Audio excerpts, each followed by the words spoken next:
هدانا لهذا وما كنا لنهتدي لولا أن هدانا الله لقد جاءت رسل ربنا بالحق صلاة والسلام على رسول المسدد المصطفى الأمجد المحمود الأحمد أبي القاسم محمد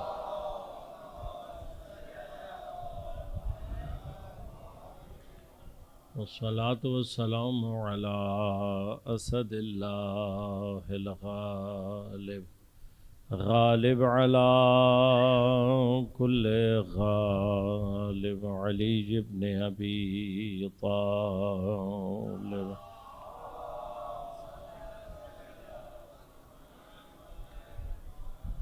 والصلاة والسلام على سيدة المعصومة المظلومة الطاهرة البتول بضعة الرسول فاطمة الزهراء سيدة نساء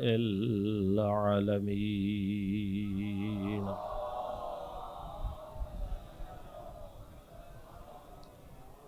والصلاة والسلام على الحسن المجتبى والحسين المظلوم وأهل بيته الطيبين الطاهرين المعصومين المظلومين المنتجبين المنتخبين لا سيما بقية الله في الأراضين روحي وأرواح العالمين لتراب مقدمه الفداء ولعنة الله على أعدائهم أجمعين أما بعد قال الله تعالى في كتابه الكريم بسم الله الرحمن الرحيم يسبح لله ما في السماوات وما في الأرض الملك القدوس العزيز الحكيم صلوات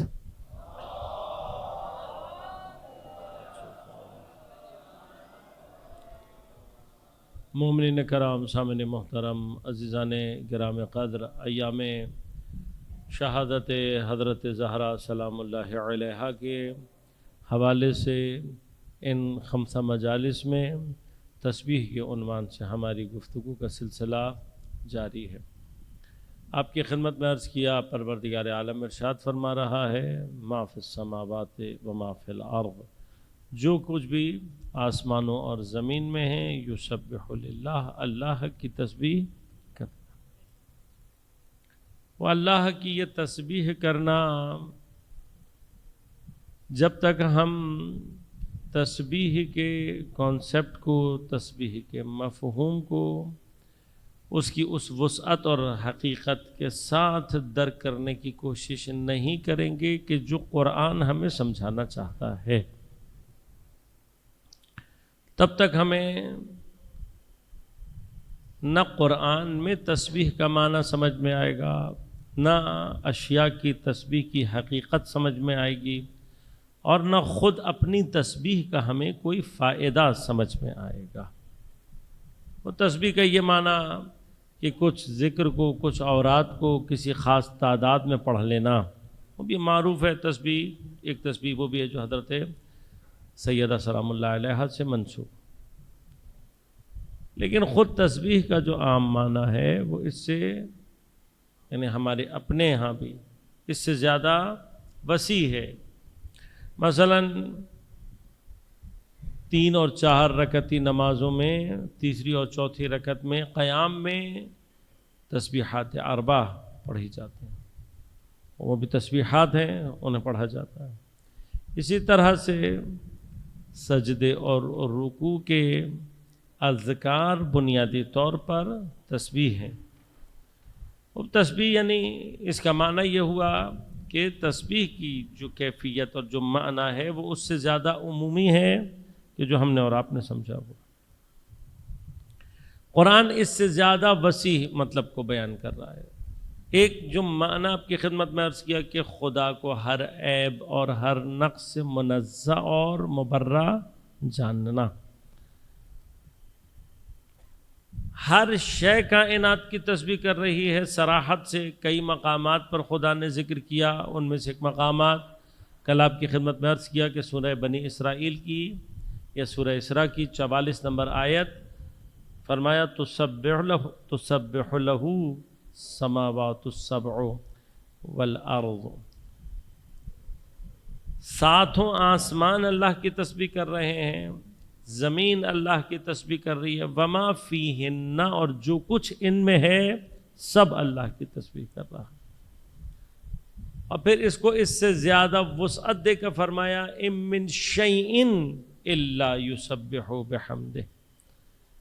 کوئی شے ہے ہی نہیں مگر یہ کہ وہ اللہ کی تسبیح بھی کر رہی ہے اور خدا کی حمد کو بھی جاری کر. تسبیح ہے پروردگار کو منزہ اور مبرہ ہر طرح کے عیب اور نقص سے. حمد کیا ہے؟ پروردگار کی تعریف، اس کی زیبائی، اس کی خلقت کے کمال کو بیان کرنا. ہر شے اپنے اندر سے اپنے کمالات کو ظہور دے کر خود بخود اپنے خالق کی کمال کی دلالت کرتی ہے، اور نوعاً یہ حمد ہر شے ادا کرتی ہے. اپنے کمالات کے باوجود ان اشیاء کا نقص، ان کی محدودیت، اس بات پر سب سے بڑی دلیل ہے کہ ان کا خالق وہ ہے کہ جو ہر عیب اور ہر نقص سے مبرہ اور منزہ. وہ اس تسبیح، یہ تسبیح وہ ہے کہ جو تسبیح دلالی ہے. اور میں نے کل عرض کیا کہ بعض علماء مثلا علامہ طبرسی ارشاد فرماتے ہیں کہ یہ جو تسبیح دلالت کے ذریعے سے کی جاتی ہے یہ اقویٰ ہے، قوی ہے اس تسبیح سے جو کہ الفاظ کے ذریعے سے کی جاتی ہے. لہذا وہ کہتے ہیں کہ یہ تسبیح ہے، اقویٰ بھی ہے، لیکن چونکہ یہ تسبیح شعور اور قصد اور ارادے کے ساتھ نہیں ہے، لہذا اس کو تسبیح کہنا اسباب مجاز ہوگا. اس مقام پر علامہ طباطبائی رضوان اللہ تعالیٰ علیہ ارشاد فرماتے ہیں کہ نہیں، قرآن نے مختلف مقامات پر صراحت کے ساتھ اشیاء کی نسبت بھی ان کی تسبیح گفتاری اور کلامی، یعنی کلام کے ذریعے سے جو تسبیح ہے اس کے اوپر صراحت کی. لہذا بعض مقامات پر خدا ارشاد فرماتے ہیں کہ قیامت کے دن حتیٰ انسان کے اعضاء اور جوارح اس کے خلاف گواہی دیں گے. اب یہ گواہی بالآخر کوئی الفاظ یا کوئی ایسا طریقہ ہوگا کہ جس کے ذریعے سے یہ اعضاء اور جوارح باقاعدہ خدا کو سامنے گواہی دیں گے کہ اس شخص نے یہ کام انجام دیا. اسی طرح سے مثلا سورہ زلزال میں ارشاد فرمایا اذا زلزلت الارض زلزالها واخرجت الارض اثقالها. جس وقت زمین میں خوفناک قسم کا زلزلہ آئے گا اور زمین حتیٰ اپنے اندر کے سارے وزن، سارے ثقل، سارا جو وزن سنگینی اس کے اندر ہے اسے کیا کرے گی؟ اخرجت، باہر نکال دے گی. وقال الانسان ما لها، مگر ایک انسان ایسا ہوگا کہ جو زمین سے پوچھ رہا ہوگا ما لها، اسے کیا ہوا ہے؟ یومئذ تحدث اخبارها، اس دن یہ زمین کیا کر رہی ہوگی؟ تحدثوں، بات کر رہی ہو، گفتگو کر رہی ہوگی، بتا رہی ہوگی اخبارها، اپنی خبریں، بأن ربک اوحی لها، کہ جو چیزیں اللہ نے، تیرے رب نے اس کے اوپر وحی کی. وہ تحدثوں، تحدیث، یہ جو لفظ ہے اسی سے مادے سے حدیث کا لفظ ہے. حدیث عام طور پہ ہمارے ہاں اور آپ کے ہاں عام طور پہ جو رائج ہے وہ معصوم کے کلام کو حدیث کہا جاتا ہے. عام طور پر بھی گفتگو کرنے کو حدیث کہا جاتا ہے. وَأَمَّا بِنِعْمَةِ رَبِّكَ فَحَدِّثْ، پس تم کیا کرو؟ اپنے پروردگار کی نعمتوں کی گفتگو کرو، بیان کرو۔ اب اس آیت میں فحدث کا معنی کیا لیا جاتا ہے کہ جو اللہ نے نعمتیں دی ہیں ان نعمتوں کا ذکر کرو، ان نعمتوں کے بارے میں بات کرو، گفتگو کرو۔ اب یہ جو گفتگو کرنا ہے خدا زمین کے بارے میں فرما رہا ہے، یومئذ تحدث اخبارہا، یہ زمین اپنے اخبار، اپنی خبریں کسی کو سنا رہی ہوگی، بتا رہی ہوگی، لیکن یہ سننے والا کون ہوگا؟ کہ جو زمین کی اس زبان کو سمجھنے والا ہو، جس کو زمین کی زبان سمجھ میں آئے۔ اب آپ غور کیجئے گا، بعض مقامات ایسے ہیں واقعاً انسان قرآن کے اندر تدبر و تفکر کے ساتھ، قرآن کو روشن دلی کے ساتھ پڑھے تو کئی جگہوں پر خود بخود سوال انسان کے لیے پیش آتے ہیں۔ مثلا زمین میں اتنا خوفناک زلزلہ آنے کے بعد کہ زمین اپنے اندر کی سنگینی کو، اپنے اندر کے وزن کو باہر نکال دے گی، اتنا خوفناک زلزلہ آنے کے بعد کیا پھر بھی کوئی انسان باقی بچ سکتا ہے؟ فطری سوال ہے نا۔ آیت کو اگر کوئی ذرا سے بھی روشن دلی کے ساتھ، ذرا سی بھی سمجھ کے ساتھ پڑھے گا تو زبان میں سوال آئے گا۔ لیکن کل میں نے عرض کیا تھا آپ کی خدمت میں کہ اسی سے اگلی آیت میں اللہ تبارک و تعالیٰ ارشاد فرما رہا ہے، پیغمبر کو مخاطب ہو کر کہہ رہا ہے کہ اذا قرأت القرآن، اے میرے حبیب جب آپ قرآن پڑھتے ہیں تو جعلنا، ہم قرار دیتے ہیں، بینکا وبین الذین لا یؤمنون بالآخرہ، آخرت پر جو ایمان نہیں لائے ہیں ان کے اور تیرے درمیان ہم خود قرار دیتے ہیں حجابا مستورا۔ تو جو قیامت پر ایمان نہیں رکھتا، جب اس کے اوپر حجاب آ جاتا ہے تو ایسے تمام مقامات قرآن میں سامنے کے آنے کے باوجود بھی اس کے لیے کوئی سوال پیدا نہیں ہوا۔ اب پیغمبر کے زمانے میں جب یہ آیت نازل ہوئی تو جو روشن دل تھے یا جو متوجہ تھے انہوں نے بالآخر سوال کیا، یا رسول اللہ، اتنے شدید زلزلے کے بعد بھی کوئی انسان مثلا ہوگا جو باقی ہوگا اور زمین سے کہہ رہا ہوگا ما لہا، اور پھر زمین تحدث اخبارہا، اس سے بات کر رہی ہوگی، یہ کون ہوگا انسان؟ یہاں اصحاب سوال کر رہے ہیں اور وہاں حضرت امیر جیسے ہی مسجد میں داخل ہوئے پیغمبر نے اشارہ فرما کے کہا یہ ہے وہ انسان کہ جو زمین سے بات کر رہا ہوگا، زمین سے بات ہے۔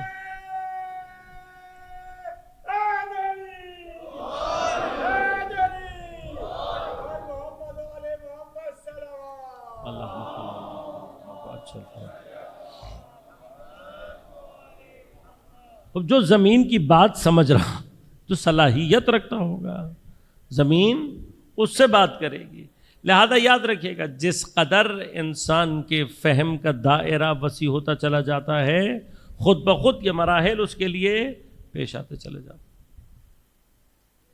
اب علامہ طباطبائی رضوان اللہ تعالیٰ عنہ کیا فرما رہے ہیں؟ وہ کہہ رہے ہیں کہ قرآن نے تصریح کی ہے کہ ہر شے اپنے مرحلے پر تسبیح کرتی ہے، یعنی تسبیح گفتاری، لیکن یہ گفتار، یہ کلام الفاظ سے مختص و منحصر نہیں ہے۔ یہ لفظ تو ہمارے اور آپ کی مشکل ہے، وہ کلام کے جس کا معنی انتقال معنی ہے، سمجھانا ہے، وہ منحصر نہیں ہے الفاظ میں۔ لہذا پروردگار عالم کی جانب سے وحی کو، اس کے امر کو، ان تمام چیزوں کو کلام سے، خدا کے کلام سے تعبیر کیا گیا ہے، جبکہ خدا مبرہ اور منزہ ہے ان تمام مقامات سے کہ خدا لفظ استعمال کرے کوئی چیز سمجھانے کے لیے۔ لہذا اب ہمیں اس چیز کو سمجھنے کے لیے مرحلہ درکار ہے کہ یہ کیسے ہے۔ جو علماء اعتراض کر رہے ہیں ان کا اعتراض کیا؟ وہ کہتے ہیں تسبیح کے لیے یہ جو تسبیح ہے، جو کلام گفتار کے ذریعے سے ہونی ہے، اس کے لیے علم، اور علم کے لیے شعور کا ہونا ضروری۔ کہ اب چونکہ جتنے بھی جمادات ہیں ان میں عام طور پر حیات نہیں ہوتی، لہذا کوئی علم اور کوئی شعور بھی ان کے اندر نہیں ہوتا۔ اس کے مقابلے پر علامہ طباطبائی رضوان اللہ تعالیٰ فرماتے کہ نہیں، ایسا نہیں ہے، بلکہ اللہ تبارک و تعالیٰ نے جس چیز کو بھی خلق کیا ہے اس کو اس کے درجے وجودی کے اعتبار سے علم و شعور بھی عطا کیا۔ کبھی علم و شعور اشیاء کے اندر ہوتا ہے تبھی وہ کسی نہ کسی قسم کے قوانین کو فالو کرتے ہیں۔ اب یہاں پہ علامہ کی شخصیت بزرگوار ہے، مجھ جیسا طالب علم حیثیت نہیں رکھتا، لیکن بالآخر اگر علامہ یہاں پر چونکہ اشکال جو اصل میں وارد ہوا ہے وہ کس چیز پر ہے، وہ کہتے ہیں جی یہ حیات زندہ نہیں ہیں یہ چیزیں، تو علامہ نے علم اور شعور کی گفتگو کی ہے لیکن حیات کی طرف اشارہ نہیں فرمایا، جبکہ اگر حیات کے حوالے سے بھی ارشاد فرماتے تو پھر گفتگو میرے خیال سے نسبتاً مکمل ہو جاتی اور جواب مدلل ہو جاتا ہے۔ اور میں آپ کی خدمت میں کئی مقامات پر حیات کی اور موت کی گفتگو مختلف مراحل میں پیش کر چکا ہوں، لیکن جس طرح سے تسبیح کے بارے میں ہمارا مفہوم بہت ناقص اور محدود ہے، اسی طرح سے حیات کے حوالے سے بھی ہمارا جو مفہوم ہے ذہن میں وہ ناقص و محدود ہے، لہذا ہمیں بہت ساری باتیں سمجھ میں نہیں آتی۔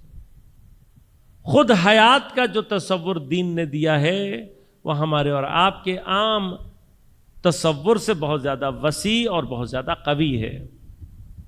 ہمارے اور آپ کے ذہنوں میں وہ جو لیونگ تھنگز اور نان لیونگ تھنگز کی پراپرٹیز کے درمیان میں ایک حیات کا تصور ہمیں اور آپ کو دے دیا گیا ہے، بنیادی طور پر یہ مٹیریلسٹک اور کیپٹلسٹ ورلڈ کا تیار کردہ نظریہ حیات ہے، اور جب ہم اسی کو اصل حیات سمجھنے لگتے ہیں تو بہت سارے نقصانات ہیں۔ ان میں سے ایک نقصان یہ کہ خود قرآن ہمیں روایات ہمیں سمجھ میں نہیں آتی۔ اب قرآن جس چیز کو حیات کہہ رہا ہے، قرآن جس چیز کو حیات سمجھتا ہے، یوں کہوں کہ خالق حیات جس کو حیات کہہ رہا ہے، اس حیات کا دائرہ سانس لینے والی کیفیات سے بہت زیادہ وسیع ہے، اور حیات کے معنی اس سے زیادہ وسیع ہیں۔ اب مشکل کیا ہے؟ یہ مفاہیم سمجھ میں نہ آئے تو انسان کے لیے مسائل سنگین ہو جاتے ہیں۔ ہمیں حیات کا مطلب جب سمجھ میں نہیں آیا ہے تو ایک طرف تو قرآن سمجھ میں نہیں آتا، اسی طرح سے اشیاء کی تسبیح کے حوالے سے جو اشکالات ہیں ان میں سے یہ اشکالات اس وقت تک ہمارے سامنے رہیں گے جب تک کہ ہمیں خود قرآن سے اصل حیات سمجھ میں نہ آ جائے۔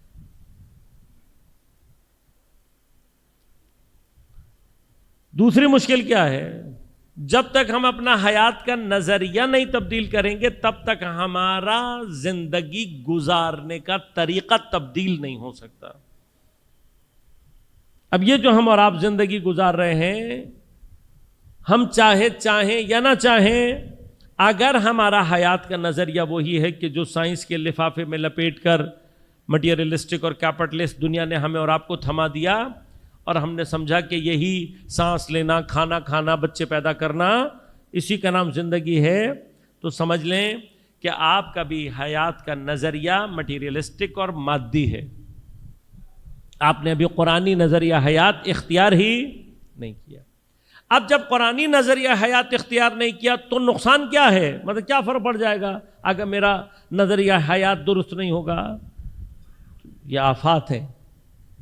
اگر نظریہ حیات مٹیریلسٹک ہوگا، کیپٹلسٹ ورلڈ کے مقابلے میں ہوگا تو کیا ہوگا؟ پوری زندگی میری مٹیریلسٹک ہو جائے گی، حتیٰ میرا دین بھی مادیت کا شکار اور مادیت کی آفت میں گرفتار ہو جائے گا۔ لہذا اب جب دین مادیت کا شکار ہوتا ہے، یہ آفت ہے دین کے لیے کہ دین کیا ہو جائے؟ مادی۔ دین کے مادی ہونے کا نقصان کیا نکلتا ہے کہ میں جو کلمہ پڑھ رہا ہوں، میں جو عبادات انجام دے رہا ہوں، جو اعمال انجام دے رہا ہوں، کوئی بھی عمل کہیں پر بھی نتیجہ اپنا نہیں دے گا، اثر سامنے نہیں آئے گا۔ 40 سالوں سے نماز پڑھ رہا ہوں، نماز کے لیے خدا کیا کہہ رہا ہے؟ تنہا عن الفحشاء والمنکر۔ نماز کیا کرتی ہے؟ فحشاء اور منکرات سے روک رہی ہے، میں رکا نہیں۔ روزے کے لیے قرآن کہہ رہا ہے کتب علیکم الصیام، تم پر روزے کو واجب کیا گیا، کیوں؟ لعلکم تتقون، شاید تم صاحب تقویٰ ہو جاؤ۔ 60 سال سے روزے رکھ رہا ہوں، کیا متقی ہوا؟ اس کا معنی کیا ہے؟ کیوں میری عبادات میں وہ اثر نہیں ہے جو خدا ارشاد فرما رہا ہے؟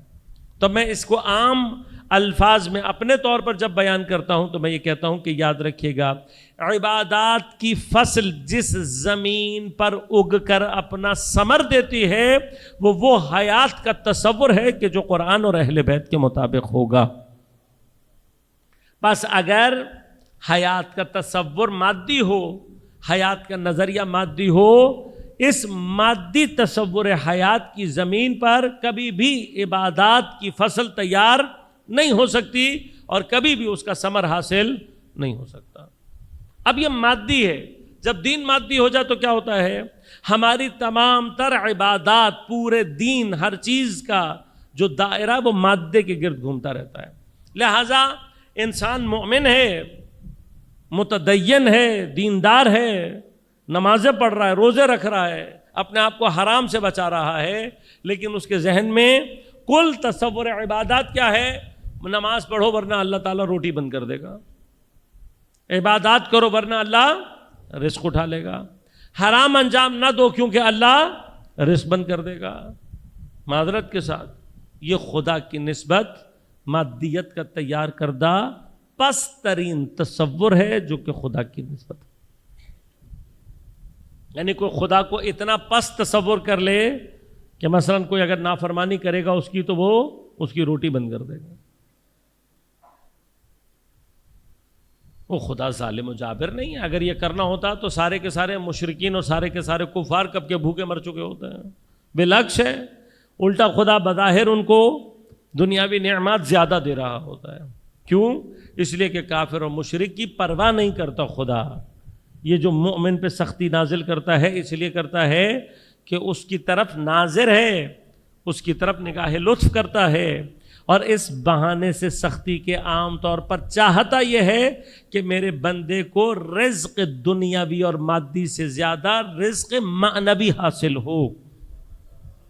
لہذا جب بندہ مشکل میں پڑھ کر دعا کرتا ہے تو اس کے اوپر معنویت کے وہ دروازے کھلتے ہیں جس کے ذریعے سے وہ معنویت کے رزق کو اور خدا سے اپنے اتصال کے رزق کو حاصل کرتا ہے۔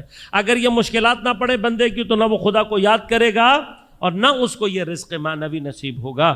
لہذا چونکہ خدا اس سے محبت کرتا ہے لہذا اس کو سختی میں ڈال کر اس کے لیے رزق معنوی کا انتظام کر رہا ہوتا ہے۔ اب جب دین مادی ہو جائے تو دین کے مادی ہونے کے نقصانات کیا ہیں؟ ہمارا حتیٰ اہل بیت علیہم الصلاۃ والسلام سے ارتباط مادی ہو جاتا ہے۔ لہذا اہل بیت سے تمام تر توسل، کربلا چلے گئے، تمام تر دعائیں کس چیز کے گرد گھوم رہی ہیں؟ دنیا اور مادیات۔ نوکری مل جائے، امتحان میں کامیاب ہو جاؤں، اچھی لڑکی مل جائے، بچے پیدا ہو جائیں، صحت مل جائے، ساری کی ساری ائمہ کے ساتھ ارتباط کی کیفیت کہاں ہے؟ مادیات میں۔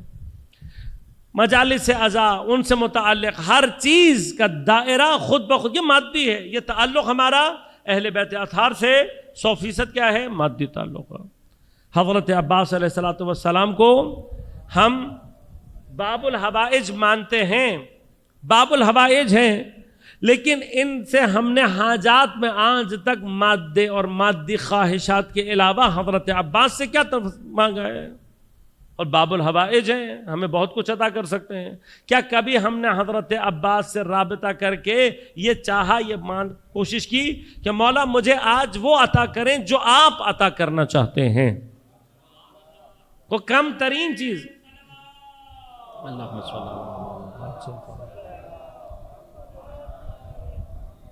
کم ترین چیز جو حضرت عباس علیہ الصلوۃ والسلام سے نصیب میں آ سکتی ہے وہ کیا ہے؟ کم ترین، یہ میں کم ترین کہہ رہا ہوں، اور یہ خود اپنے اندر بہت کچھ ہے اگر اس کو سمجھا جائے، لیکن یہ کم ترین چیز ہے۔ اگر حضرت عباس علیہ الصلوۃ والسلام کم ترین چیز اپنی نسبت سے کسی کو عطا کریں گے تو وہ کم ترین چیز حمایت از دین اور حمایت معصوم ہے۔ کبھی ہم نے مانگا امام سے، حضرت عباس سے، کیوں؟ اس لیے کہ حضرت کی کربلا میں کوشش کا کمال کیا ہے؟ ہاتھ کٹ گئے ہیں، ہاتھ کٹنے کے بعد کہہ رہے ہیں واللہ ان قطعتم یمینی، ہاتھ کاٹ بھی دو میرے لیکن میں اپنے زمانے کے امام کی حمایت سے ہاتھ اٹھانے کٹوا سکتا ہوں ہاتھ، لیکن امام کی حمایت سے ہاتھ اٹھا نہیں سکتا۔ کیا ہم نے کبھی بھی ایسی ہے زندگی کہ جہاں ہم نے یا علی مدد کسی مادی کیفیت کے علاوہ، دنیاوی مشکلات کے علاوہ کہیں مانگا ہو، کہیں یا علی مدد کہا ہو، کہیں ہم نے یا علی مدد کہا ہو کہ مولا میری نمازوں میں وہ کیف پیدا نہیں ہو رہا، یا علی مدد؟ کیا میں نے کبھی یا علی مدد کہا ہے اس لیے کہ یا علی مدد، مولا مدد کریں کہ مجھے توفیق نماز شب حاصل ہو؟ کیا میں نے کبھی یا علی مدد کہہ کر حضرت سے مدد طلب کی ہے کہ مولا مجھے وہ گریہ شب عطا کریں کہ جو آپ کیا کرتے تھے؟ تو ہم نے کبھی یا علی مدد اس معنی میں کہا ہے؟ ہمارے تصورات میں کیوں نہیں ہے؟ اس لیے کہ پورا دین ہمارا مادیت کا شکار، اور اس سے باہر نکلنے کا واحد راستہ کیا ہے؟ پہلا راستہ ہے کہ ہم یہ سمجھیں کہ دین کی نگاہ میں، قرآن کی نگاہ میں، اہل بیت کی نگاہ میں زندگی کیا ہے، تاکہ کل ہمیں یہ بھی سمجھ میں آئے کہ ہم زندہ رہے بھی تھے قرآن کی نگاہ میں یا نہیں۔ کہیں ایسا تو نہیں ہے کہ ہم قرآن کی نظر میں سوائے زندہ چلتی پھرتی لاشوں کے کچھ اور نہیں تھے۔ وہ چلتی پھرتی لاش اور ہوتا ہے، قرآن کی نظر میں زندہ اور ہوتا ہے۔ اب تفصیل چاہتی ہے یہ چیز، انشاءاللہ کبھی حیات و موت کا موضوع تفصیل سے، یعنی منسجم انداز سے، مرتب انداز سے تقدیم کروں گا، تو پھر وہاں تفصیل سے، کیونکہ ابعاد ہیں وہاں پہ ادلہ کے ذریعے سے آپ کی خدمت میں ثابت کروں گا دلیل کے ساتھ کہ قرآن کی نظر میں حیات صرف ایمان اور اطاعت کے ساتھ ہے۔ اب اگر ایمان اور اطاعت ہے ساتھ تو پھر زندگی ہے، لہذا شہید کو خدا بدن سے جدا ہونے کے باوجود بھی زندہ کیوں کہہ رہا ہے؟ اس لیے جان دے دیتا ہے، ایمان سے ہاتھ نہیں اٹھاتا۔ اب چونکہ ایمان اس کا باقی ہے، اطاعت خدا بندی باقی ہے، جسم باقی رہے یا نہ رہے، خدا اس کو وہ حیات عطا کر دیتا ہے جو جسم کی محتاج ہی نہیں رہتی۔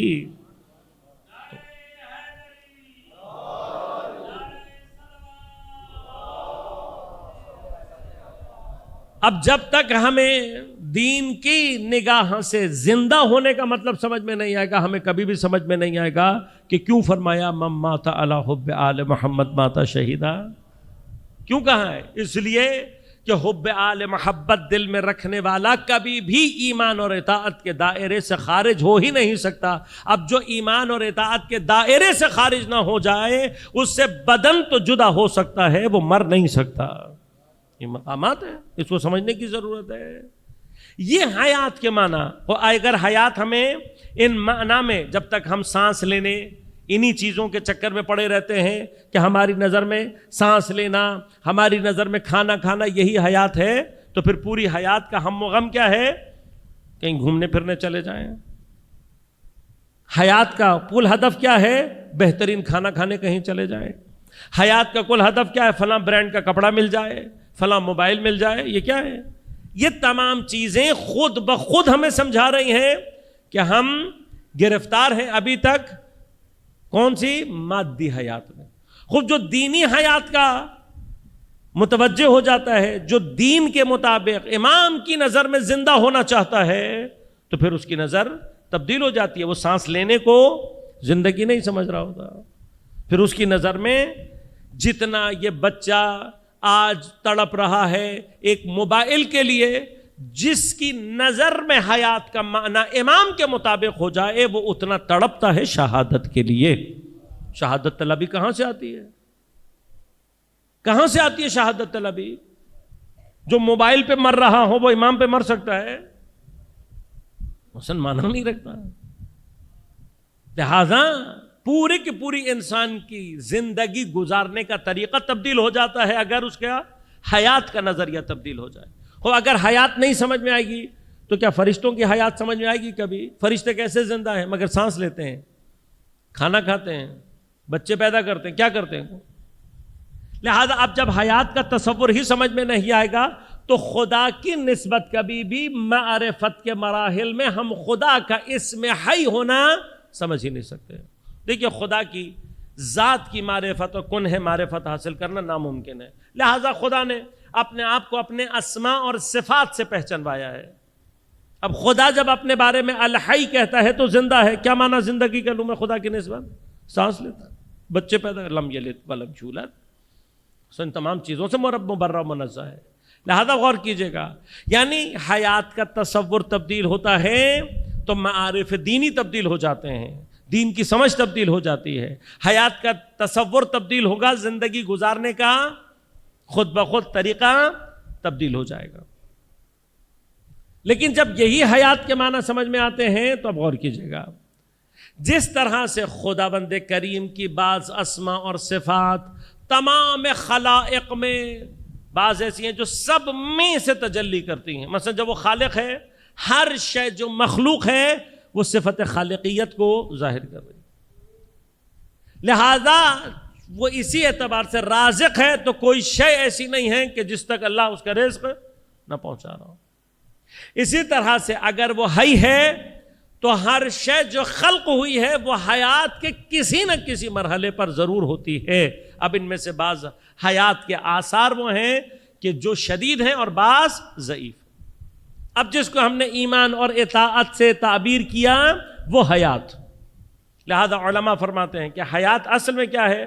وہ قوت ہے کہ جو ارادے، اختیار، قدرت اور ایمان کی منشا بنتی ہے، نشأت پاتا ہے اس سے، اور ہر درجے وجودی کے اعتبار سے اس کی حیات ہے.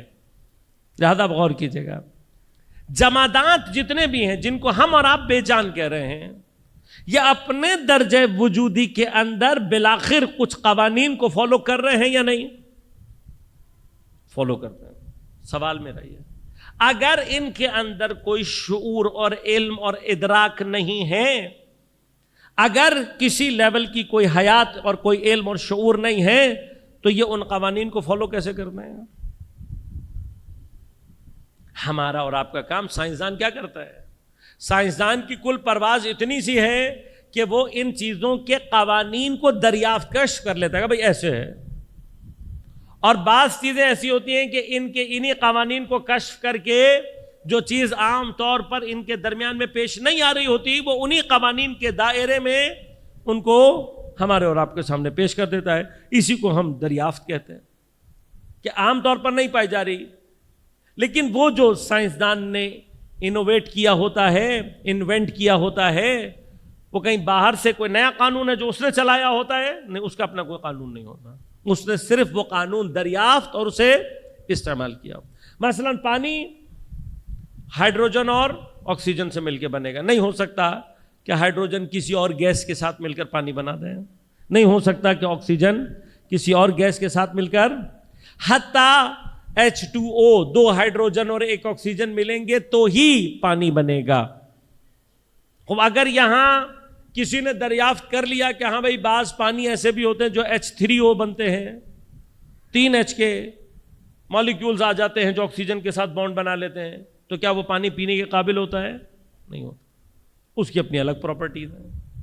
اب وہ جو اپنی پراپرٹیز کو فالو کر رہا ہے، یہ اپنی پراپرٹیز کو فالو کر رہا ہے، یہ کسی قانون کے ساتھ ہے یا قانون کے بغیر ہے؟ عام فزکس ہے، پوچھے جا کے کسی سائنسدان سے. خب مایعات جتنے بھی ہیں، میرے ناقص سے علم میں ابھی تک یہ بات اگر کہیں غلط ہو تو تصحیح کر دیجیے گا. تمام لکوڈز میں سے صرف پانی، واٹر، ایک ایسا لکوڈ ہے کہ جس کا ایک خاص پراپرٹی جس کو فزکس میں اناملس ایکسپینشن آف واٹر کہتے ہیں، پانی کے علاوہ کسی اور لکوڈ میں نہیں پائی جاتی. کیوں؟ کیا ہے یہ؟ جب پانی ٹھنڈا ہو رہا ہوتا ہے تو 4 ڈگری سے 0 کے درمیان میں بجائے سکڑنے کے، سب کچھ سکڑتا ہے یا نہیں؟ ہر چیز سکڑتا ہے، قانون ہے. لیکن پانی کیا ہوتا ہے؟ اسی دوران پانی بجائے سکڑنے کے پھیلتا ہے. اس کو اناملس ایکسپینشن آف واٹر کہتے ہیں. اب آپ وجوہات اس کی جو بھی دریافت کر لیں، یوں ہوتا ہے، تو ہوتا ہے، سوال تو باقی چیزوں میں کیوں نہیں ہوتا؟ جواب ہے نہیں. آپ اور ہم کلن کیا کر رہے ہیں؟ ہم نے یہ دریافت کر لیا. اب بتائیے اس اناملس ایکسپینشن آف واٹر میں کیا پانی کسی بہت ہی پیچیدہ قسم کے مرحلے سے نہیں گزرتا یا نہیں گزرتا؟ تو اناملس ایکسپینشن آف واٹر تو سب کو پتا ہے. کتنے لوگوں کو یہ بات پتا ہے کہ اس ایکسپینشن کے درمیان ہر cubic centimetre of water کتنا پریشر ایگزرٹ کرتا ہے؟ کسی کے ذہن میں؟ جو میرے ذہن میں ہے، میں نے کسی کتاب میں پڑھا تھا، البتہ اگر غلط ہو تو اس کی بھی تصحیح کر دیجیے گا. جو میرے ذہن میں ہے وہ یہ ہے، ہر cubic centimetre of water 2100 ton کا پریشر ایگزرٹ کرتا ہے. لہذا ٹھنڈے علاقوں میں پانی کے پھیلنے سے پانی کے جو موٹے لوہے کے پائپ ہوتے ہیں وہ پائپ پھٹ جاتے ہیں. اتنی پاور ہوتی ہے جب پھیلتا ہے. اب یہ جو اتنا پیچیدہ قسم کا عمل انجام دے رہا ہے، اگر کوئی شعور نہیں ہے، اگر کوئی حیات نہیں ہے، کیسے اس قانون کو فالو کرنا؟ اب آپ غور کیجئے گا، جتنی بھی جمادات کی دنیا ہے، پوری دنیا کہیں پر بھی کوئی ایک، اب یاد رکھیے مسئلہ ہے نا، اس پہ غور کریں، بے شعوری کا نتیجہ کیا نکلنا چاہیے، بے علمی کا نتیجہ کیا نکلنا چاہیے؟ بے شعوری قانون کو فالو کرنے میں نہیں نکلتی، قانون کو توڑنے کی صورت میں نکلتی ہے. بے شعوری ہمیشہ انحراف کی صورت میں آتی ہے. اب اگر پوری کائنات میں کسی ایک ذرے میں کوئی ایک انحراف نہیں ہے تو ان کا اس قانون کو عمل کرنا بتا رہا ہے کہ ان کو اس قانون میں رکھنے والا خدا موجود ہے. اب سائنسدان جتنا مرضی زور لگا لے، کیا قانون کو توڑ کر کچھ کر سکتا ہے؟ نہیں کر سکتا. تو سائنسدان کا اسی قانون کو توڑ نہ سکنا یہ بتا رہا ہے کہ جہاں سائنسدان کی علم کی طاقت ختم ہوتی ہے، خدا وہاں سے شروع ہو رہا ہوتا ہے. نہیں کر سکتا یہ.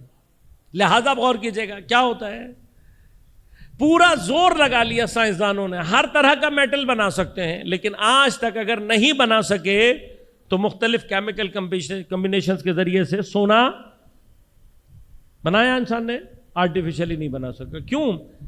اس لیے کہ انسان کو اللہ اس چیز کی نسبت لا کر اس قانون کے مقابلے پر کھڑا کر دیا ہے کہ جو حد خدا نے لگا دی ہے تم اس حد کو کراس نہیں کر سکتے. کتنی آج کی بات نہیں ہے، جتنی علم کیمیا کی تاریخ پرانی ہے تب سے انسان کوشش کر رہا ہے. ان میں سے ایک کوشش کیا ہے؟ اصلا کیمیا گری، اس کا جو نام پڑا تھا وہ بنیادی طور پہ سونا بنانے سے ہی پڑا تھا. بڑا زور لگایا انسان نے، کب سے زور لگا رہا ہے، لیکن آج تک وہ کیمیکل فارمولا تلاش نہ کر سکا کہ جس کے ذریعے سے وہ اشیاء کو سونے میں تبدیل کر سکے. لیکن اللہ نے اپنے اولیاء کے ہاتھ میں یہ اختیار دیا ہے کہ اپنے ہاتھ میں لی ہوئی چیز کو کبھی بھی چاہیں سونے میں تبدیل کر سکتے ہیں. اب خدا کیا بتانا چاہتا ہے کہ سائنسدان، تیرا علم اور تیرا اختیار اس قانون کے کشف کرنے پر آ کر ختم ہو جاتا ہے. جہاں سے تو ختم ہوتا ہے اللہ کا ولی وہاں سے شروع ہو رہا ہوتا ہے.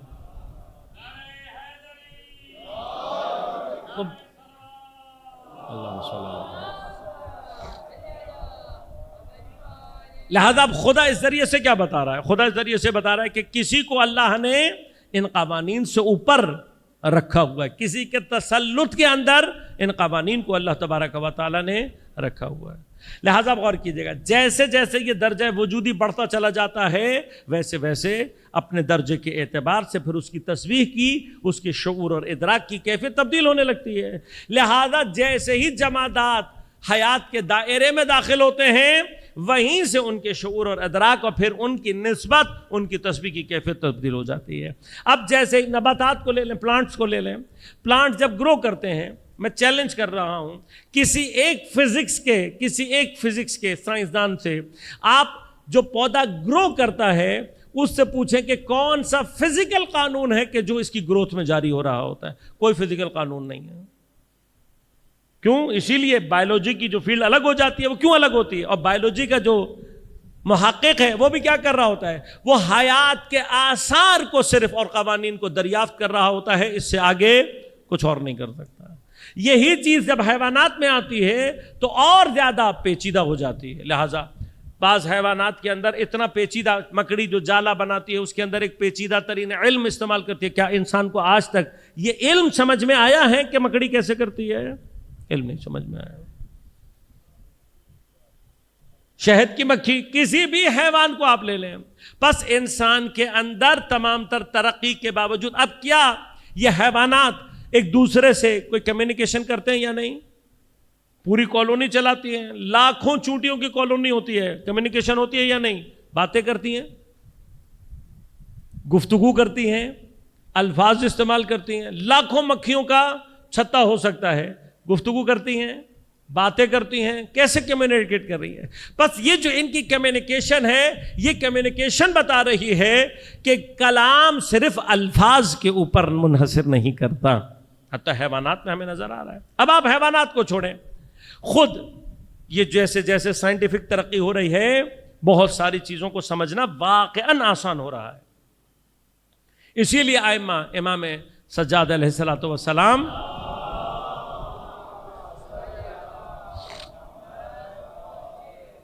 بعض احادیث کے بارے میں جب بعض اصحاب پوچھتے تھے کہ مولا نہیں سمجھ میں آ رہا، تو حضرت کہتے تو تمہارے لیے نہیں.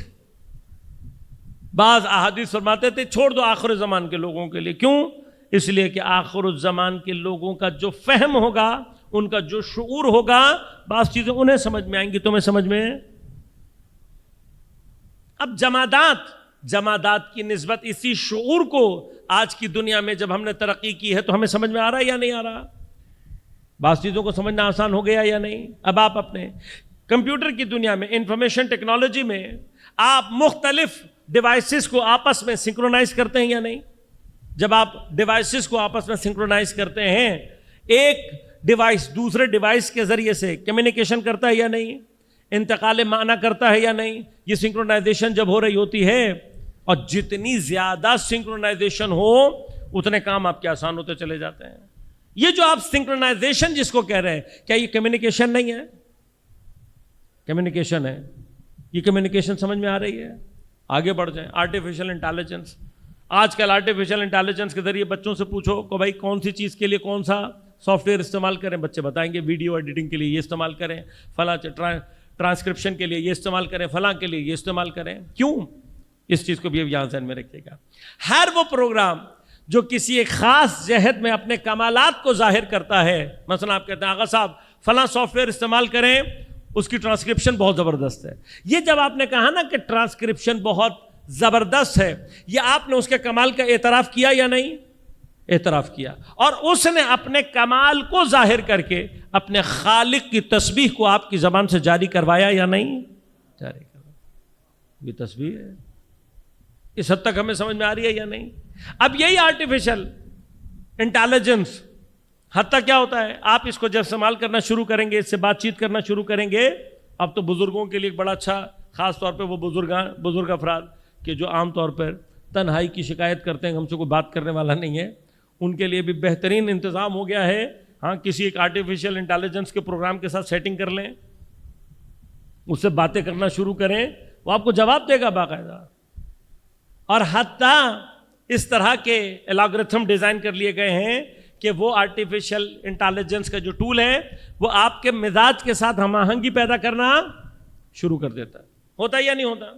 اب یہ جو آپ کو ساتھ سنکرونائز کر رہا ہے اپنے آپ کو، یہ جو آپ کے مزاج کے ساتھ اپنے آپ کو ہم آہنگ کر رہا ہے، اس کو شعور کے ساتھ انجام دے رہا ہے یا بے شعوری میں؟ اب وہ جو نوعاً شعور آپ نے تصور کیا ہے، یہی وہ شعور ہے کہ جس کو علامہ طباطبائی ارشاد فرما رہے ہیں. آج یہ کمپیوٹر جو آپ سے باتیں کر رہا ہے، زندہ ہے یا مردہ؟ لیونگ ہے یا نان لیونگ؟ کھاتا ہے پیتا ہے یا کیا؟ لیکن بات کر رہا ہے آپ سے یا نہیں بات کر رہا؟ جواب دے رہا ہے آپ کو یا نہیں دے رہا؟ خوب آپ نے ترقی کی، کسی ایک مرحلے پہ کہیں تک پہنچے ہیں تو ایک جھلک آپ کو دکھائی دی ہے. یہ جھلک اللہ نے آپ کو اور مجھے دکھا کر یہ سمجھنا آسان کر دیا ہے کہ تم کائنات میں جس چیز کے ساتھ اپنے آپ کو سنکرونائز کرو گے وہی چیز تم سے بات کرنا شروع کر دے گی. جس چیز کے ساتھ اپنے آپ کو سنکرونائز کرو گے اس کی تسبیح تمہیں خود بخود سنائی دینے لگے گی. لہذا عبادات کے فلسفوں میں سے ایک فلسفہ یہ ہے، ہر عبادت اپنے اندر ایک خاص قسم کی سنکرونائزیشن پیدا کرواتی ہے. بس نماز کا کیا کام ہے؟ نماز کا ایک طرف کام یہ ہے کہ نماز آپ کی روح کی کنیکٹیوٹی کو خدا سے کنیکٹ کرتی ہے، لیکن دوسری جانب جہاں جہاں آپ نماز پڑھ رہے ہیں وہ پورا ایریا، ہر وہ چیز کہ جو اس نماز میں آپ کے ساتھ شریک ہے، بنیادی طور پر آپ سے سنکرونائز کرنے کی اپنے آپ کو کوشش کر رہی ہوتی ہے. کیوں؟ اس لیے کہ وہ اس عبادت کے مرحلے میں آپ کے ساتھ ہم آہنگ ہو کر اس تسبیح کا حصہ بننا چاہتی ہے کہ جو اس کا نصیب نہیں تھا، آپ کے ذریعے سے اسے نصیب ہو رہا ہے. بس کیوں؟ اب غور کیجئے گا، یہ تاکید ہے کہ نماز کو مختلف ایک جگہ مت پڑھو. معذرت کے ساتھ ہمارے ہاں ہم اسے بڑی فضیلت سمجھتے ہیں کہ میری کوئی جگہ پکی ہو جائے نماز کی، اور روایات کہہ رہی ہیں مختلف جگہ پڑھو. جتنی مختلف جگہ پڑھو گے ہر جگہ قیامت کے دن اس جگہ پر گواہی دے گی تمہاری عبادت کی. الگ ہے، سنکرونائزیشن پیدا ہوتی ہے. ہاں، مخصوص جگہ بنانی ہے، گھر میں بناؤ. عبادت کے لیے مخصوص مقام بنانا ہے، آپ اپنا مخصوص مکان اپنے گھر میں بنائیں، اللہ کے گھر میں مخصوص مکان بنانے کی ضرورت۔ پھر فرمایا کہ واجب نمازیں مسجد میں پڑھو، باقی ساری مستحب نمازیں گھر میں پڑھو۔ کیوں؟ اس لیے کہ اس طرح سے جتنا آپ کا مختلف ایریاز پر جا کر مختلف چیزوں کے ساتھ آپ پڑھیں گے، نو ان سنکرونائزیشن پیدا ہونا شروع ہو جاتی ہے۔ لہذا جس افراد کی حالت نظام کیفیت مشکل کا شکار ہو جائے، فرمایا کہ اسے اس جگہ پر لے کے جاؤ جہاں پر اس نے اپنے گھر میں سب سے زیادہ نماز پڑھی ہو۔ کیا کرتی ہے یہ سنکرونائزیشن؟ کچھ عبادات ایسی ہیں کہ جو آپ کو مادی دنیا کی چیزوں سے سنکرونائز کریں گی، اور کچھ ایسی ہیں کہ جو آپ کو سنکرونائز کریں گی اس دنیا سے کہ جو نان مٹیریل ورلڈ ہے۔ لہٰذا روزے کی عبادت کا جو اصل فلسفہ ہے لعلکم تتقون، وہ کیا ہے؟ روزہ آپ کو مادیات سے کاٹتا ہے، جب کاٹتا ہے تو کیا کرتا ہے؟ جتنا آپ مٹیریل ورلڈ سے کٹتے چلے جاتے ہیں اتنا ہی نان مٹیریل ورلڈ سے آپ کی کنیکٹیوٹی بڑھتی چلی جاتی ہے۔ اب مشکل یہ ہے ہمارے ہاں، ہمارے بچے کو آج ورچوئل ورلڈ کی کنیکٹیوٹی کی اہمیت تو سمجھ میں آ گئی ہے، لیکن عالم ملکوت کی کنیکٹیوٹی کی اہمیت کو سمجھ نہیں سکا ہے۔ لہٰذا آج تک ہمارا بچہ سانس اس کو بعد میں آتی ہے، پہلے کہتا ہے بھئی وائی فائی کا کنیکشن کہیں پر آ جائے۔ کیوں؟ اس لیے کہ ابھی اسے ورچوئل ورلڈ سمجھ میں آ رہا ہے۔ کاش ہم اپنے بچوں کو مفاہیم سمجھا کر یہ بتا سکیں کہ عالم ملکوت کی کنیکٹیوٹی اس کنیکٹیوٹی سے 1000 گنا زیادہ بہتر اور افضل ہے۔ وہ کنیکٹیوٹی جو تمہیں خدا سے ملا دے گی، وہ کنیکٹیوٹی جو تمہیں امام سے ملا دے گی، اس کنیکٹیوٹی کے لیے اب جب ہمیں سمجھ میں آتا ہے کہ یہ عبادات، یہ پورا دین، یہ پورا نظام مجھے اپنے زمانے کے امام سے ارتباط دینے اور خدا سے ربط دینے کے لیے آتا ہے، تب مجھے عبادات کی اہمیت سمجھ میں آتی ہے۔ اب پارٹ آف وہ کائنات بن جاتے ہیں اس حصے میں اور جتنا پھر انسان ترقی کرتا چلا جاتا ہے، اپنی ترقی کے ساتھ ساتھ کائنات کے اندر اس مرحلہ تسبیح کو شدت دیتا چلا جاتا ہے۔ لہذا عزیزان من، ان ایام میں خاص طور پر، اور یاد رکھیے گا ان کنیکٹیوٹیز میں اسی طرح سے ائمہ کی ذوات مقدسہ، ہر ایک امام خاص طور پر کسی ایک اسپیسیفک ڈائمنشن میں باقیوں کی نسبت زیادہ کارآمد ہے۔ اور اگر کہیں انسان چاہتا ہے عالم غیب سے کوئی ارتباط پیدا کرے تو یاد رکھیے گا بغیر جناب سیدہ سلام اللہ علیہا سے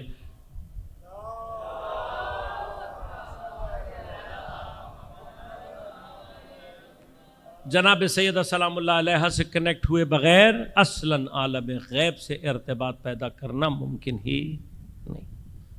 جس قدر جناب سیدہ نے اپنے آپ کو اس دنیا میں غائب رکھا ہے، حتیٰ اپنی شہادت کی کیفیات کو، اپنے غسل و کفن و دفن کی کیفیت کو، بلکہ حتیٰ اپنے نشان قبر کو۔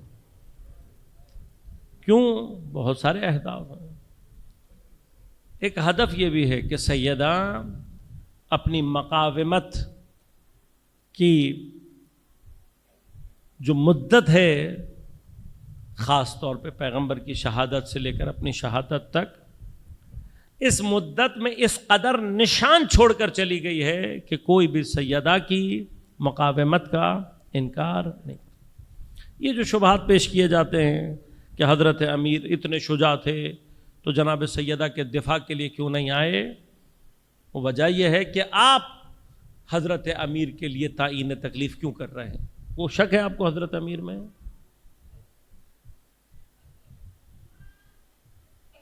اس کے ذریعے سے کیا شبہ پھیلانا چاہتے ہو؟ یہ کہ نہیں ہوا، اس قدر نشان چھوڑ کر گئی ہے سیدہ کہ کسی کے اندر جھٹلانے کی ہمت نہیں۔ کیا جھٹلاؤ گے؟ فدق جھٹلا سکتے ہو؟ ہے کوئی دم کسی میں کہ جھٹلا سکے کہ سیدہ فدق کے لیے نہیں گئی؟ ہے کسی میں ہمت؟ وہ فدق پیش آیا، اس کا مطلب کچھ تھا، کچھ تھا۔ کیوں سیدہ نے اپنے قبر کے نشان کو چھپایا؟ اگر کوئی مشکل نہیں تھی، اس کا مطلب مشکل تھی۔ اپنے آپ کو بے نشان کر کے اپنے دشمنوں کے نشان کو ایسا چھوڑ کر گئی ہے کہ تا قیام قیامت سیدہ کے دشمنوں کا نشان کوئی مٹا نہیں چھپا سکتا انہیں کوئی۔ لہذا سوال اب یہ نہیں ہے، سوال یہ ہے کہ اس ساری سچویشن میں حضرت امیر نے تلوار کیوں نہیں نکالی، تو جواب واضح ہے۔ بعض سچویشنز میں جسے آپ بہادری سمجھ رہے ہوتے ہیں وہ حماقت بن جاتی ہے، اور عقل کا تقاضا یہ ہے کہ جہاں حماقت آپ کی اپنی ذات اور خصوصاً دین کو نقصان پہنچا رہی ہو، وہاں پر وہ بہادری نہیں ہے، حماقت۔ آج ہمارے ہاں بھی پاکستان میں ہوتا ہے، پنجاب میں بہت ہوا ہے کہ کسی مومن بچے کو گھیر لیا اور کسی ایسے موضوع پر بات کر کے اس سے چند باتیں ایسی کہیں کہ اس نے غصے میں آ کر اہل بیت علیہ الصلوۃ والسلام کے دشمنوں کے حوالے سے سخت الفاظ بولے، اسے ریکارڈ کر لیا چپکے سے اور جا کے پھر اس کے اوپر کیس کر دیا بلاسفیمی کا۔ اسے آگے کے مسائل ہوئے، ابھی پچھلے مولانا صاحب کا پورا گینگ پکڑا گیا تھا جو انٹرنیٹ پہ خواتین کے ذریعے سے لوگوں کو اسی طرح سے ان کے اسکرین شاٹس لے کر ان کو بلیک میل کر رہا تھا، ابھی پکڑا گیا۔ اب ایسے مواقع پر جہاں کوئی آپ کے جذبات سے سوء استفادہ کرنا چاہتا ہے، وہاں پر جذبات دکھانا عقل مندی ہے یا حماقت؟ ایسے مقام پر یہاں پر جہاں پر آپ کا جذبات میں آ کر کچھ کہتے نا، یہ بہادری ہے، اصل بہادری نہیں، حماقت ہے، 100% حماقت۔ خود علی کے دشمنوں کو پتا ہے، لہذا پتا ہے انہیں کہ آج علی تلوار نہیں نکالیں گے، تبھی تو اتنے جرأت مند ہوئے ہیں۔ یہ عام تلوار دیکھ کر بھاگ جانے والے ہیں، ان کا ریکارڈ ہے پیچھے۔ انہیں نہیں پتا کہ حضرت امیر کتنے طاقتور ہیں، معلوم ہے۔ بعض اوقات یاد رکھیے گا، علی کا دشمن علی کے چاہنے والوں سے علی کو زیادہ پہچانتا ہے۔ کبھی موقع ملا تاریخ میں بتاؤں گا، واقعاً اہل بیت کے بعض دشمن ہم سے زیادہ اہل بیت کو پہچانتے تھے، لیکن بدبختی یہ تھی کہ اس کے باوجود دشمن تھے۔ انہیں معلوم ہے، اور آج یہ چاہتے ہیں کہ علی تلوار نکالیں۔ کیوں آج علی تلوار نکالیں گے تو جو نقصان پہنچے گا وہ شدید ہوگا۔ حضرت امیر کو نہیں سمجھ میں آ رہی ہے، لہذا یہ اتنے جری ہوئے۔ لیکن جناب سیدہ سلام اللہ علیہا کا کمال یہ ہے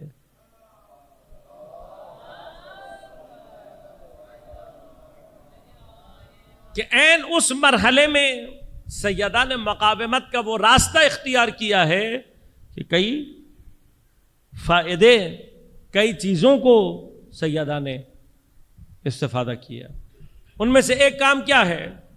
نہ صرف حضرت امیر علیہ الصلوۃ والسلام کا دفاع کر لیا، نہ صرف دین کا دفاع کیا، بلکہ تاریخ میں یہ بات رقم کر دی کہ جو لوگ آئے تھے ان کی حضرت امیر سے سیاسی دشمنی نہیں تھی، یہ دین دشمن تھے۔ یہ دین دشمن کیوں؟ سیاسی دشمنی رکھنے والا واپس چلا جاتا سیدہ کے آنے کے بعد، اور ہوا ہے، تاریخ جا کر پڑھیں۔ ایک طبقہ ایسا تھا کہ جس کو بالآخر یہ مرحلے رہے ہیں، جھوٹی حدیثیں بیان کر کے لوگوں کو کسی راستے پر ڈالا گیا، تو کچھ لوگ شبہات کا شکار ہو کر سیاسی طور پر آئے ہیں ان کے ساتھ۔ پہلے ان کو بھیجا کہ جاؤ حضرت امیر کو گرفتار کر کے لاؤ۔ یہ جب پہنچے اور ان کو پتہ لگا دروازے پر نبی کی بیٹی ہے، واپس آ گئے۔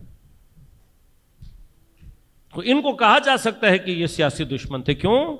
اس لیے کہ سیاست کی دشمنی میں جہاں سیدہ درمیان میں آ گئی وہاں بحث ختم۔ لیکن اب جو آ رہا ہے اسے پتا ہے کہ سیدہ کون ہے، اسے پتا ہے میں نے کیا کرنا ہے، لہذا آگ لے کر آیا ہے۔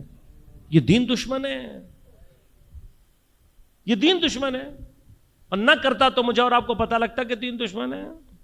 لہذا اب سیدہ کی قوت قلب کو دیکھنا ہے، سیدہ کی شجاعت کو دیکھنا ہے، تو اس مقام پر دیکھیں۔ خدا نخواستہ کہیں ایسے وحشی اور ایسے خونخوار لوگ کہیں پر ہجوم کریں، مرد گھبرا جاتے ہیں، لیکن سیدہ اکیلی کھڑی رہے۔ یہاں سمجھ میں آتا ہے کہ جناب زینب نے درباروں اور بازاروں میں جانا کس سے سیکھا۔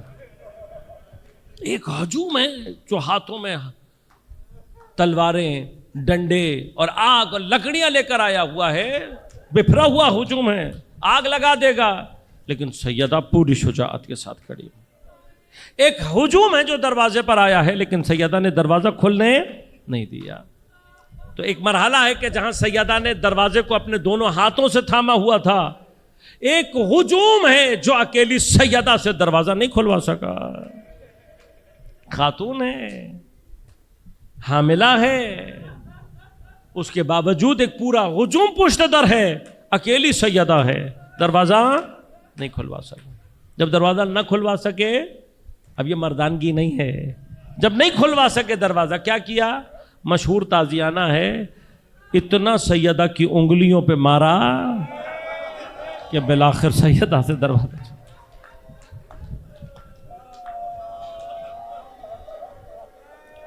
سیدہ کے ہاتھ زخمی کرتی ہیں, انگلیاں متورم کرتی ہیں. جب ہاتھوں پہ تازیانہ پڑا ہے تو سیدہ نے گریہ کیا ہے. بعض لوگوں کے دل گریہ کو سن کر نرم ہوئے ہیں, لیکن خود کہتے ہیں کہ علی کا بغض دوبارہ ہمارے دل میں پیدا ہوا اور ہم دوبارہ آئے. لیکن سیدہ نے اس کے باوجود بھی دروازہ چھوڑا نہیں ہے. گرچہ محسن ساتھ ہیں لیکن اپنے آپ کو دروازے سے لگا کر کھڑا کر دیا. کتنی لاتیں پڑی, کتنے دھکے پڑے, لیکن سیدہ دروازہ چھوڑنے پر تیار نہ ہوئی. اب جب دروازہ نہیں چھوڑا تو پہلے تو دھمکی تھی, اب ایک مرتبہ لکڑیاں رکھ کے دروازے کو آگ لگا دی گئی. خشک لکڑی کتنی دیر میں جلتی ہے؟ کچھ ہی دیر میں پورا دروازہ جل رہا تھا. دروازہ جل رہا تھا تب بھی سیدہ نے دروازہ چھوڑا نہیں ہے. اس بات نے ظالم کے دل میں اور غصے کی آگ کو بڑھایا, لہذا جلتے ہوئے دروازے کو بھی ٹھوکر ماری ہے. لیکن عزیزوں, اب جب ٹھوکر ماری تو آگ نے دروازے کے قبضوں کو جلا دیا تھا. اب جب اس ملعون نے ٹھوکر ماری تو دروازہ اپنے قبضوں سے جدا ہو گیا. جب قبضے سے دروازہ جدا ہوا تو سیدہ کے قدم متزلزل ہوئے. سیدہ لڑکھڑا کر جب پیچھے ہٹی ہیں تو پیچھے دیوار موجود تھی. سیدہ جلتے ہوئے دروازے اور دیوار کے درمیان آ گئی. کتنے عرفاء نے نقل کیا ہے جلتا ہوا دروازہ اپنے ساتھ گرم میخیں بھی لیے ہوئے تھا. جب دروازے کو دبایا گیا یہ گرم میخیں تھی, سیدہ کا بدن اثر تھا. ارے جب اس کیفیت میں بھی سیدہ نے راستہ نہ چھوڑا تو دروازے کی پشت سے ایسا تازیانہ مارا, سیدہ کا پہلو زخمی ہوا, سیدہ کا پہلو ٹوٹا, محسن ساقط ہوا, سیدہ زمین پر گری ہے. لیکن سیدہ کی مظلومیت یہ ہے, کائنات کا مشکل کشا سامنے ہے, سیدہ مدد کے لیے علی کو آواز نہ دے سکی, بس ایک مرتبہ رو کر کہا یا فضا خذینی, اے فضا مجھے آ کر سنبھال, میرا محسن ساقط ہو کر سے.